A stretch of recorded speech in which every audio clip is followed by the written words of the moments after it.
the PMI-ACP certification. Let's talk about it.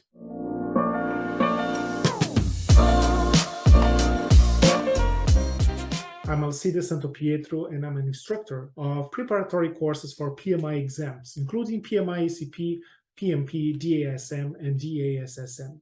Let's talk about the PMI-ACP certification today. ACP stands for Agile Certified Practitioner. So this is the certification issued by PMI that demonstrates to the market that you have a broad understanding of Agile methods and the Agile mindset. It is not a certification specifically addressing one method like Scrum, but rather it explains to you when you prepare for this certification, you are going to learn about multiple Agile methods, including Scrum, which is, by the way, the most one of the most popular ones. So absolutely, it is included in the PMI-ACP preparation training and the exam. You learn about lean processes, Kanban, Crystal, feature-driven development, and some other methods. The PMI-ACP is sometimes overlooked by project management professionals. And I think it is more important than many people believe it is. It is actually the second most popular certification issued by PMI, just behind the PMP, which is by far the most popular one with over 1 million certified professionals around the world. But the second one is the PMI-ACP. And I say that it is somehow overlooked because some people don't understand what is behind the PMI-ACP, what you learn when you prepare for this exam. So let's take a look at the content of this exam, the content of a typical preparatory training that you take when you want to prepare for this exam. The exam content outline, issued by PMI explains that the PMI-ACP exam is divided into 7 domains. So there are 7 domains that compose what you need to learn to pass the exam. Domain number 1, Agile principles and mindset. So this is the domain where you are going to learn the framework of the various Agile methods that exist, the Agile mindset, what you need to know to think in an Agile way when you manage projects. So it really gives you the foundation of what you need to know to manage Agile projects and to master this set of questions in your exam. So domain number 1, Agile principles and mindset. Domain number 2, value-driven delivery. In this domain, you learn techniques and strategies to make sure that everything that you are doing in your project, every time you are defining or prioritizing what you need to deliver, where you and your team are going to work on.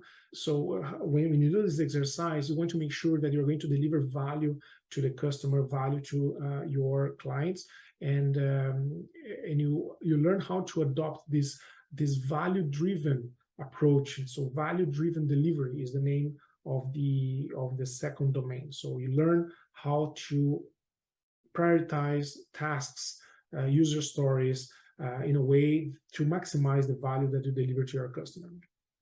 Domain number 3, stakeholder engagement. It's a domain that covers all the techniques that you need to know, to master, to manage your stakeholders properly in an Agile environment. So you learn about roles, you learn about the limitations of the roles, the responsibilities of the various roles that you have in an Agile environment. And more than managing stakeholders, you learn how to engage them in your projects. Domain number 4, team performance.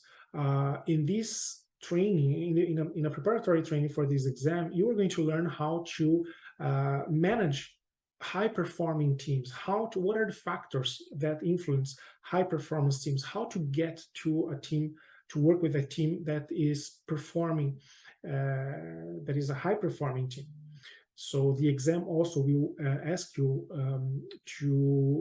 you questions about how to develop these teams, how to maintain these teams, how to move teams from a low performance mode to a high performance mode, and so on.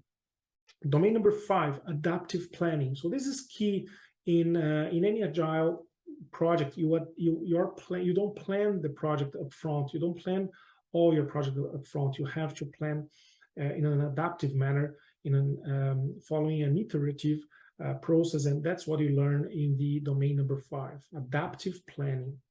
It also talks about changes in plan, how you deal with changes in your plan, how you can adapt, how you need to adapt to changes in the environment, so you plan accordingly.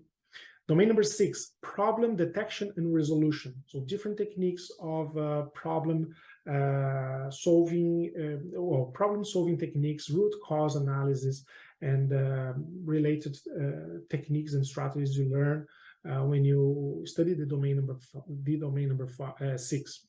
And domain number 7 is continuous improvement. So you're going to learn about techniques that you put into place, strategies to ensure that your team is going to continuously improve their processes, that people will be continuously improving themselves, and you're going to also improve the product that you are developing in your project. So 7 domains: agile principles and mindset, value-driven delivery, stakeholder engagement, team performance, adaptive planning, problem detection and resolution, and continuous improvement. These are the 7 domains that you study when you prepare for the PMI-ACP exam, and these are the questions that you're going to see at the exam. So if you feel that this information is useful for you, like this video and subscribe to this channel. That will ensure that you won't miss anything in future videos that I post regarding PMI certifications, agile project management, and related topics. All right, so the PMI-ACP, we just saw a little bit about the structure of the exam. This certification itself is very valuable on the market, and despite the fact that it's a little bit overlooked by some professionals, I invite you to take a deeper look at what it takes, what it gives you, and I'm sure you'll be impressed and positively surprised by the value of this certification on the market. And if you have any questions, don't hesitate to contact me, and see you next time.